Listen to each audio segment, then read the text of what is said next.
وهو الذي يقبل التوبة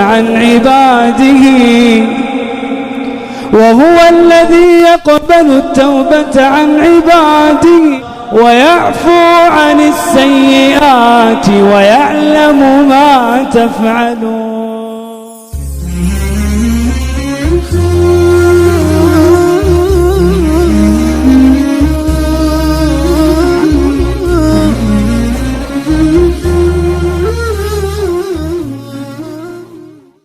إلا من تاب وآمن وعمل عملا صالحا فأولئك يبدل الله سيئاتهم حسنات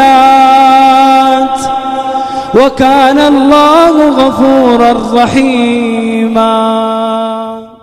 إذا تبت وتركت أغاني وتركت صحبة سيئة وتركت دخان وقرف ومخدرات وتركت هذه الذنوب والمعاصي وعملت الصالحات، وكان جزاء هذه التوبة الجنة، تكفيك ولا ما تكفيك؟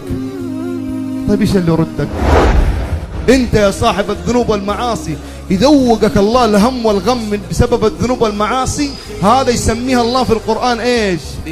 العذاب الأدنى. ليش الله يذوقك العذاب الأدنى دون العذاب الأكبر؟ عشان ترجع.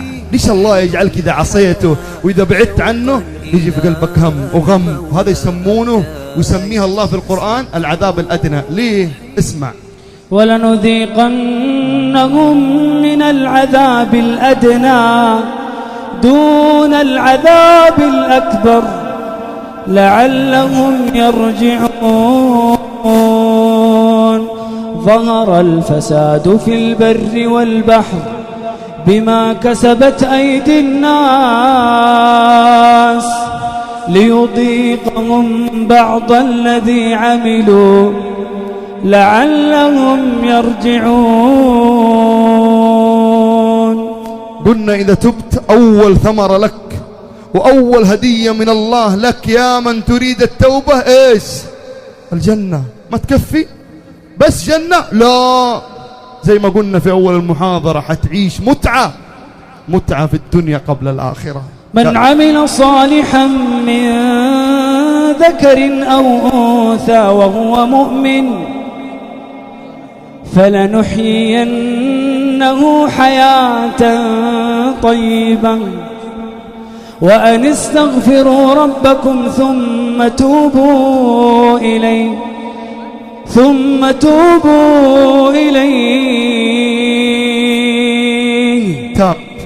يمتعكم متاعا حسنا إلى أجل مسمى. طيب أنا الحين جنة ومتاع حسن، لسه أنا الحين جنة عظيمة ومتاع حسن، أنا بتوب خلاص أبغى أتغير، بس باقي لي مشكلة: البلاوي اللي سويتها، المعاصي اللي عصيتها. ومن يعمل سوءا أو يظلم نفسه ثم يستغفر الله يجد الله غفورا رحيما. وهو الذي يقبل التوبة عن عباده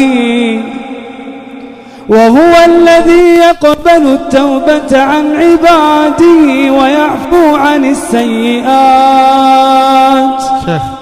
يا شيخ أنا جالس معك ما صليت العشاء. ويعفو عن السيئات. نكس الحشيش في جيبي. ويعفو عن السيئات.